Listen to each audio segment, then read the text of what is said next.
자, 읽어볼까요? 시작. 내가 그 마음의 정원을 하시고 인생으로 나를 하시니 하나님을 지키게 되는 자를 사랑하시니. 아멘. 여러분들이 대부분 아실 내용 같아요. 복습 차원에서 헌금에 대해서 오늘 설교를 하겠습니다. 처음에 한 5가지 종류로 이 헌금 개념 정리하고 마지막에 이제 11조에 대해서 또 전하도록 하겠습니다. 자, 헌금은 첫 번째 자원하는 마음으로 드려야 됩니다.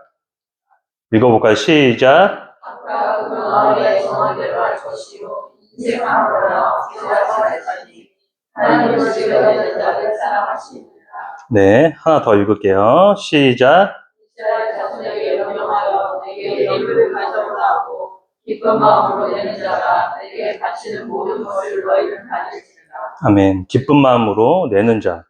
자, 하나 더 읽어볼까요? 시작. 백성들은 지어나여 그릇으로 기뻐하였으니 곧 그들이 성심으로 여호와께 기뻐하였고 나의 정도 심히 기뻐하니라. 자원하는 마음, 스스로 기쁨으로 드려야 된다는 말씀입니다.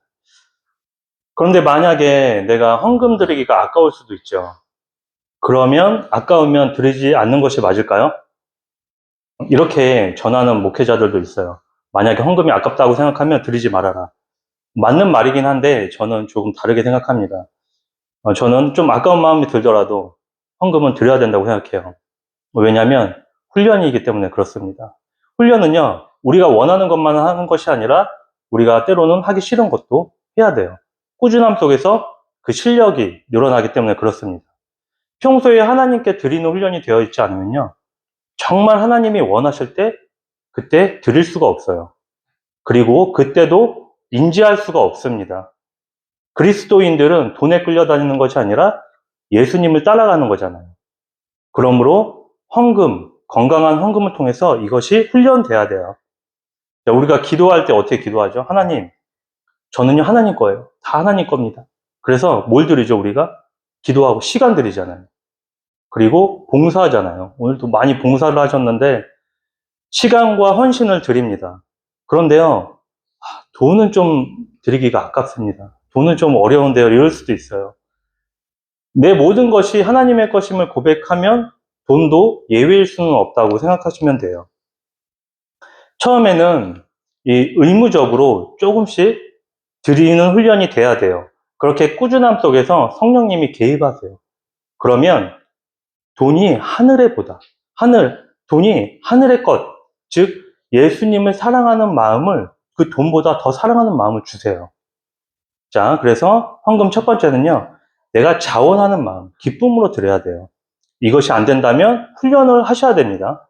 꾸준히, 그리고 형편껏 드릴 수 있어야 돼요.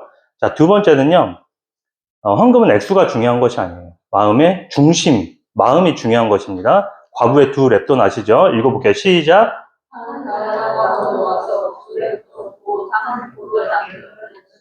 자, 시작.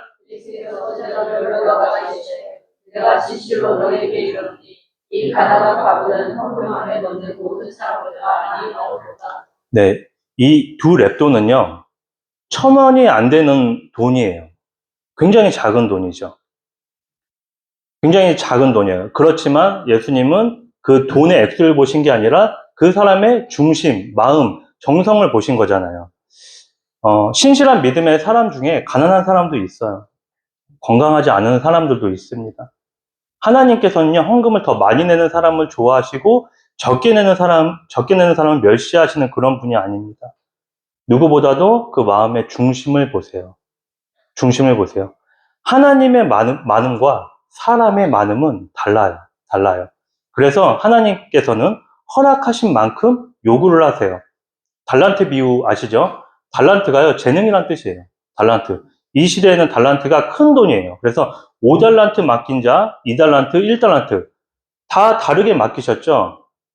그게 무엇이냐면 재능과 능력이 사람마다 다 다르다는 뜻이에요. 그래서 많이 맡긴 자에게는 많이 찾으시고 적게 맡긴 자에게는 적게 찾으시는 게 하나님의 방식입니다. 자, 시작.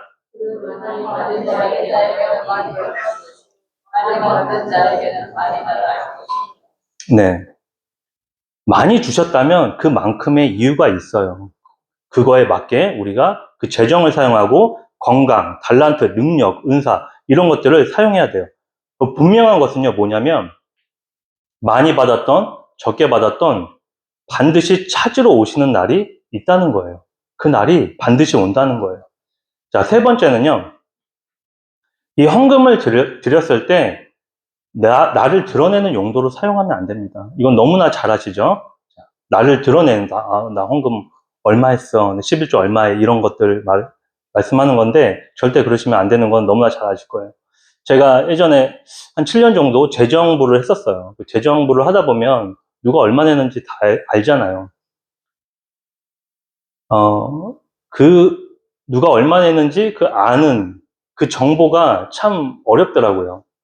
그래서 제가 한 건 제 아내에게도 누가 얼마 내는지 절대 얘기하지 않았어요. 절대 얘기하지 않았어요.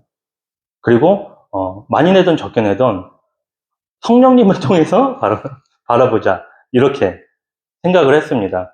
그리고 네 번째는요. 이 돈의 쓰임 그리고 흐름을 보면요. 뭘 아냐면 내 마음이 어디에 있는지 알 수 있어요. 그 집안에 보면 가장 많이 돈이 쓰이고 있는 곳을 보면 내 마음의 중심이 어디에 있는지 확인할 수 있습니다. 취미일 수도 있어요. 취미에 많은 돈을 쓰는 사람도 있어요. 어떤 분은 그 피규어인가요? 그 장난감? 그런 것들 모으시는 분이 있더라고요. 엄청 많이 모으시더라고요. 그게 우상인 거예요. 때로는 자녀한테 돈을 굉장히 많이 쓰시는 분도 계세요. 자녀가 우상이 되면 안 됩니다. 그 돈의 흐름을 따라가면 내가 무엇을 섬기는지 알 수가 있어요. 자, 시작. 하나님이 주시는 지키지 못할 것이니 포기를 미워하고 저를 사랑하거나 포기를 중히 여기고 저를 강히 여깁니다. 네. 우리 데니는 레고 엄청 많아요. 네, 레고가 뭐 좀 그렇죠. 저는 뭐 식물이나 광물 같은 거를 좀 모으는 취미가 있고요.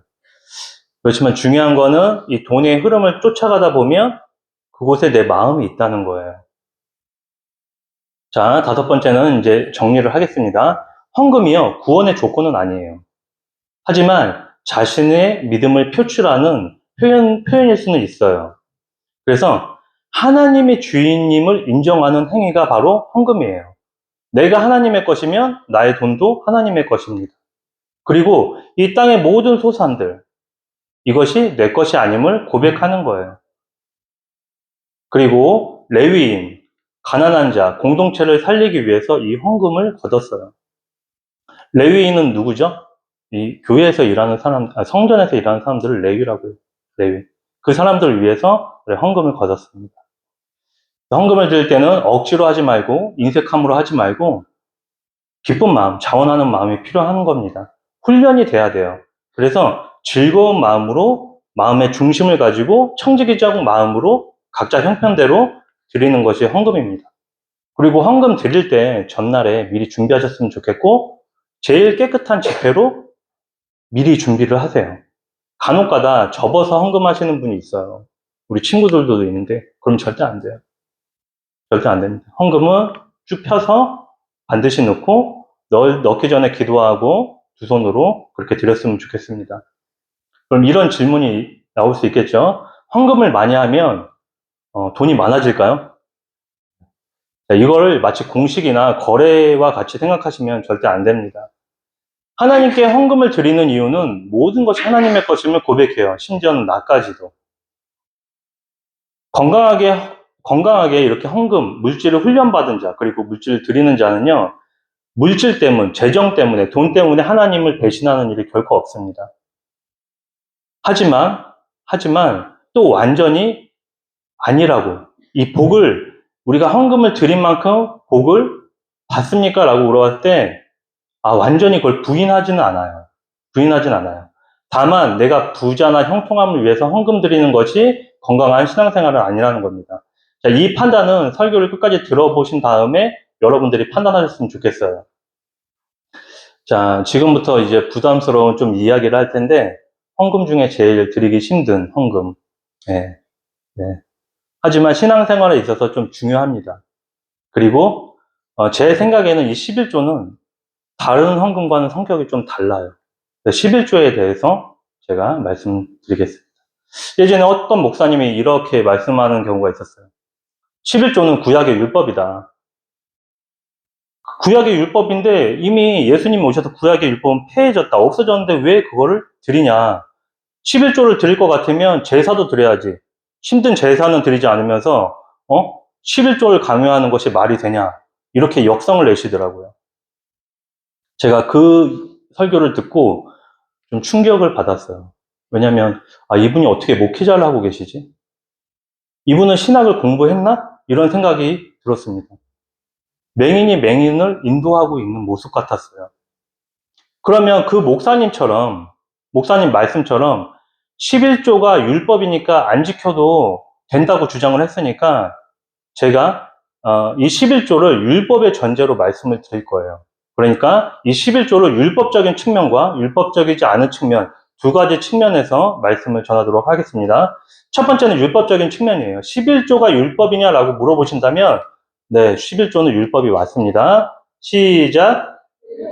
땅의 10분의 1, 곧 무정의 곡식이나 나무의 열매는 그 10분의 1을 여호와의 것이니 여호와의 성물이라. 11조는 하나님의 것이에요. 그래서 하나님의 것이고 레위기에 바치라고 명령이 돼 있어요. 그리고 이 11조가 어떻게 사용되냐면 읽어볼까요? 시작. 내가 이스라엘의 11조를 레위 자손에게 부여하라 하소서. 그들이 하는 일 곧 행하게 하는 일의 강만이. 이스라엘 12지파 중에 11지파는 가나안 땅에서 지분을 받았어요. 하지만 레위는 못 받았죠. 성전에서 일하는. 그럼 레위는 어떻게 먹고 살까요? 나머지 11지파가 11조를 거두면 그걸로 레위가 먹고 사는 거예요. 레위인의 분깃은요, 하나님께 있어요. 하나님이에요. 그리고 이 레위인도 11조를 드렸습니다. 그래서 레위인 11조를 드리면 제사장들이 그걸 또 사용을 했습니다. 자, 이렇게 11조는 율법에 나와요. 율법이 맞습니다. 그러면 우리는 이 율법을 오늘날 지키지 않아도 될까요? 라고 질문하면은 꽤 많은 사람들이 당연히 율법은 지나갔으니까 지킬 필요가 없다고 말씀하십니다. 정말 그렇습니까? 성경적입니까? 율법을 지키지 않는 것이 성경적일까요? 율법은요, 예수님의 십자가 제사로 완성이 됐어요. 그리고 이 제사는요, 오늘날 다른 형태로 존재합니다. 기독교에서 굉장히 중요한 부분이에요. 이건 제가 나중에 설명을 해드릴 거예요. 그럼 율법이 정말 사라졌나 볼게요. 자, 읽어보겠습니다. 시작. 이스로 너희에게 너희 천지가 없어지기 전에는 율법의 1.1 없어지지 아니하고 아이들이라. 예수님은 율법의 1.1획도 없어지지 않는다고 분명히 말씀하셨어요. 천지가 없어지기 전에. 자, 시작. 그러므로 누구든지 이 계명 중에 지키지 않아야 하고 또 그까지 사람을 알겠으면 네. 여러분들이 율법에 대해서 좀 아셔야 되는데, 오늘은 뭐 이제 설교가 헌금이니까, 율법에 대해서도 제가 나중에 자세히 알려드릴게요. 근데 예수님은 율법이 없어지지 않았다고 얘기하세요. 분명히 그렇게 얘기하시고, 저 또한 그렇게 생각합니다. 그리고 예수님이 11조를 언급하세요. 11조 언급 볼게요. 시작. 너희 바리새인이여 너희가 가까워하며 모든 죄의 지식을 드리되 공의와 하나님에 대한 사랑은 버리는도다. 야, 바리새인들은요, 목숨을 걸고 신앙을 지킨 자들이었어요. 그런데 이들이 지킨 건요, 하나님이 아니었어요. 뭐였냐면 율법이었어요. 율법주의자가 된 거예요.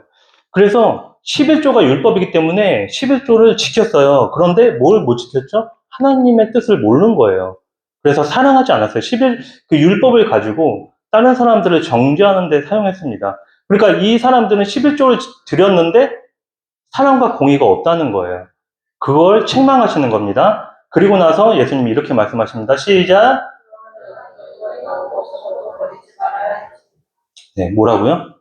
이것도 행하고, 이건 뭐예요? 11조죠. 그리고 저것은 뭐예요? 사랑과 공의도 버리지 말라는 거예요. 예수님은요, 11조를 드려야 된다고 말씀하십니다. 또 뭐죠? 율법도 반드시 지켜야 된다고 이야기해요.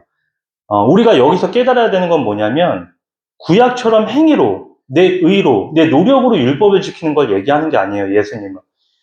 예수님을 믿을 때 율법이 따라온다고 성경은 증언하는 겁니다. 그러므로 우리가 율법을 지키는 것이 아니라 예수님을 믿을 때 율법이 지켜진다는 말씀이에요. 그러니까 율법의 핵심은 이렇게 됩니다. 한번 볼게요. 시작.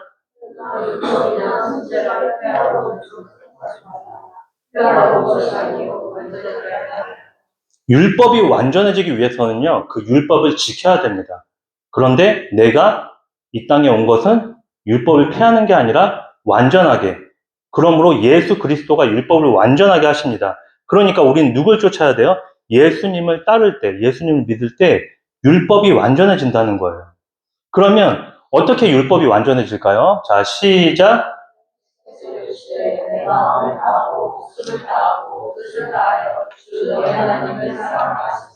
자, 이것이 크고 첫째 되는 계명이요.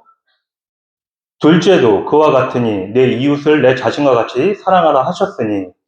같이 읽을까요? 시작. 이 두 계명이 온 율법과 선지자의 강령입니다. 요약하면요, 두 계명은 뭐냐면 하나님을 사랑하고 이웃을 사랑하는 것이에요. 그러면 쉽게 얘기해서 이 율법의 완성은요, 하나님 사랑, 이웃 사랑인데 이 사랑은 어디서부터 오냐면 예수님을 믿을 때 옵니다. 그러므로 예수님을 믿는 것이 율법을 지키는 것이 되는 거예요.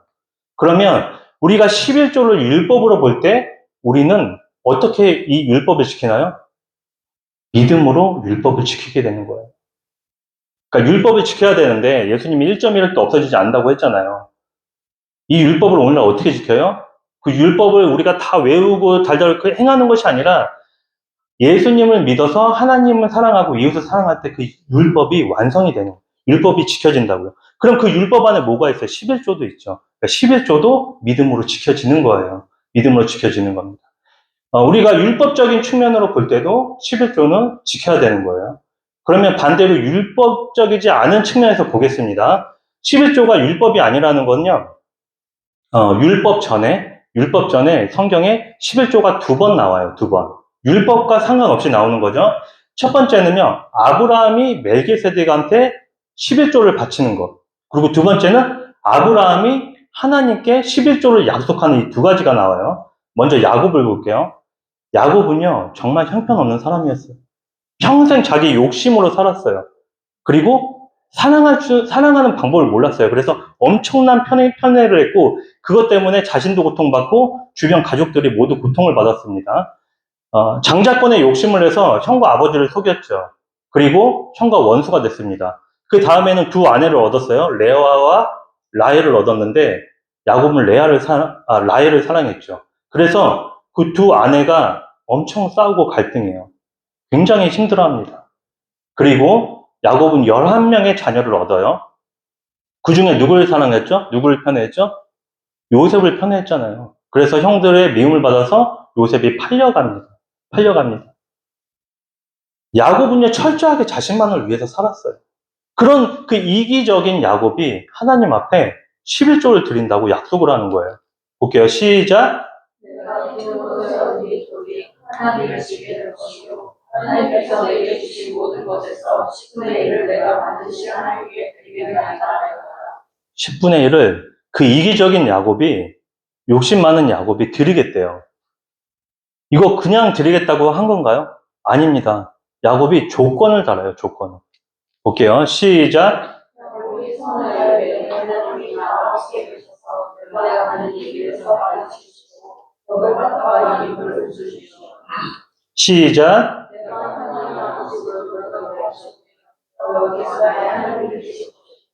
야곱의 요구는요, 하나님 저 잘 되게 해주시면요, 저에게 복을 주시면 제가 11조를 드리겠습니다. 라는 거예요.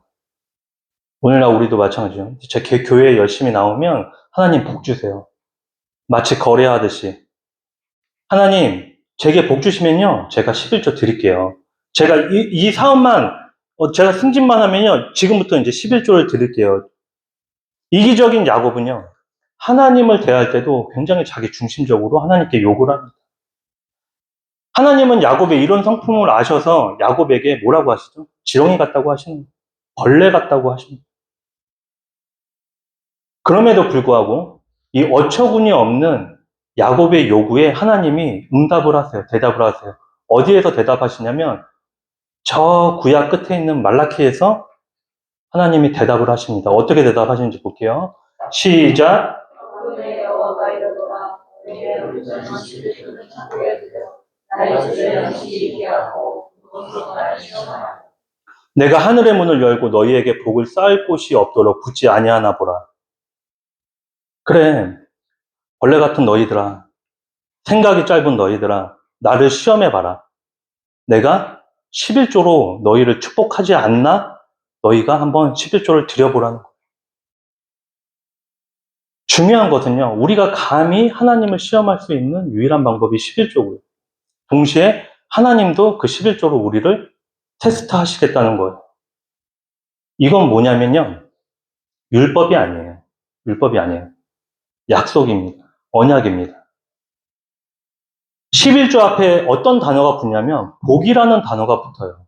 내가 너에게 복을 주겠다. 이런 단어가 붙습니다. 자, 두 번째는 아브라함의 11조입니다. 아브라함의 11조. 야곱의 11조에는 언약이라고 했어요. 약속이라고 했어요. 그리고 그 11조는 복에 관한 약속이다. 언약이다. 이렇게 이해하시면 됩니다. 아브라함이 여러 왕들하고 싸워서 족할 옷을 구출하고 거기에 많은 전리품을 챙겨와요. 그때 한 사람을 만나는데 멜기세덱이라는 사람을 만나요. 이 멜기세덱이 성경에서 굉장히 신비로운 인물입니다. 자, 한번 볼게요. 시작. 아브라함에게 축복하여 이르되 천지의 주제이시고 지극히 높으신 하나님이여 아브라함에게 복을 주옵소서. 멜기세덱이 하나님 아브라함에게 복을 주십시오. 여기도 뭐가 나오죠? 복이 나오잖아요. 복이. 자, 시작. 너희 백성을 위해 세우시니 지극히 높으신 하나님을 찬송하시로다. 아브라함이 그 얻은 것의 10분의 1을 멜기세덱에게 주었더라. 네. 그 멜기세덱은요, 아브라함에게 복을 빌어주고요. 아브라함은 그 멜기세덱에게 11조를 드립니다. 그럼 이 멜기세덱이 누구냐는 거예요. 굉장히 신비로운 인물이에요. 창세기 14장 18절에는요, 그는 지극히 높으신 하나님의 제사장이었더라, 이렇게 돼요. 제사장. 정보가 없어요, 멜기세덱은. 그 당시는 율법이 없는 시대잖아요. 제사장 개념이 없는 시대에 제사장이었대요. 하나님의 제사장. 그러니까 신비로운 사람이에요. 그런데 이 멜기세덱에 대한 정보가 어디서 나오냐면 2000년 정도 뒤인 히브리서에 이 멜기세덱의 정보가 나옵니다. 이 정보를 읽어보시면 멜기세덱이 누군지 여러분들이 감이 잡히실 거예요. 자, 시작. 이 멜기세덱은 하나님이요 지극히 높으신 하나님의 제사장이라. 여러 왕을 쳐서 죽이고 돌아오는 아브라함을 만나 자, 시작. 아브라함이 그것을 10분의 1을 내게 나누었습니다. 10분의 1, 11조를 멜기세덱한테 드립니다. 자, 해석이 나옵니다. 시작. 그 이름을 해석하며 먼저는 그의 왕이고 다음은 살렘 왕이고 곧 한방의 왕이다. 자, 시작. 아버지도 없고 어머니도 없고 축구도 없고 시작한 자도 없고 분명히도 없어 하나님의 아들을 왕이라 누구 같아요? 누구 같아요? 누구 같아요? 멜기는요, 왕이라는 뜻이에요. 세덱은 의. 그래서 의의 왕이에요. 의의 왕.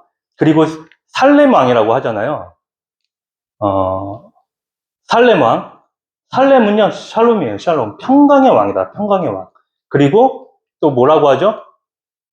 아버지도 없고, 어머니도 없고, 족보도 없고, 시작한 날도 없고. 이게 뭐냐면 스스로 있는 자예요. 스스로 있는 자. 영원한 삶을 살고 있는 자고, 그리고 결정적으로 누굴 닮았어요? 하나님의 아들을 닮아서 항상 제사장으로 있다고 했어요. 우리의 영원한 제사장이 누구죠? 예수님입니다. 예수님. 이 멜기세덱이 누구냐면 예수님의 예표이자 그림자예요. 그 아브라함에게 나타난. 그럼 아브라함이 그 예수님의 그림자에게 뭘 드렸죠? 11조를 드리고 복을 약속받습니다. 아브라함은요, 예수님의 예표에 11조를 드렸어요. 야곱은요, 하나님께 11조를 드렸습니다. 그리고 그와 관련된 단어는 바로 복입니다. 복. 구약에서도 신약에서도 11조를 드립니다. 오늘날도 11조를 드려요. 11조를요, 율법적인 측면에서 보더라도 드려야 되는 것이고, 율법이 아닌 측면에서 접근하더라도 11조는 드리는 것이 맞아요. 왜냐하면 복에 관련되어 있기 때문에 그렇습니다. 자, 11조 세 번째는요. 11조는 하나님의 것이. 너무나도 유명하죠. 시작. 하나님의 것을 묻지않았느냐.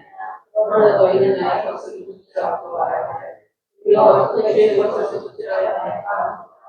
이는 곧 11조가 보험이라. 자, 시작. 너희 곧 나라가 나의 것을 묻지않았으므로 너희가 저주를 하느냐. 이제 여러분들이 판단하셔야 됩니다. 하나님은 풍족하신 분이에요. 돈이 필요하신 분이 아니에요. 하나님께서 여러분의 돈이 필요한 게 절대 아닙니다. 여러분 자체를 원하세요. 헌금과 11조는요, 그걸 통해 우리가 훈련이 돼요.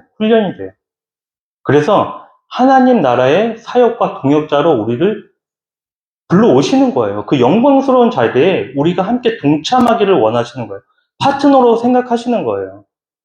그리고 그 뒤에 하나님의 놀라운 방법으로 축복을 하실 건데, 이 방법은 우리가 예상한 축복과는 전혀 다른 차원이 다른 축복일 겁니다. 그러므로 11조는요, 복에 대한 언약이에요. 약속입니다.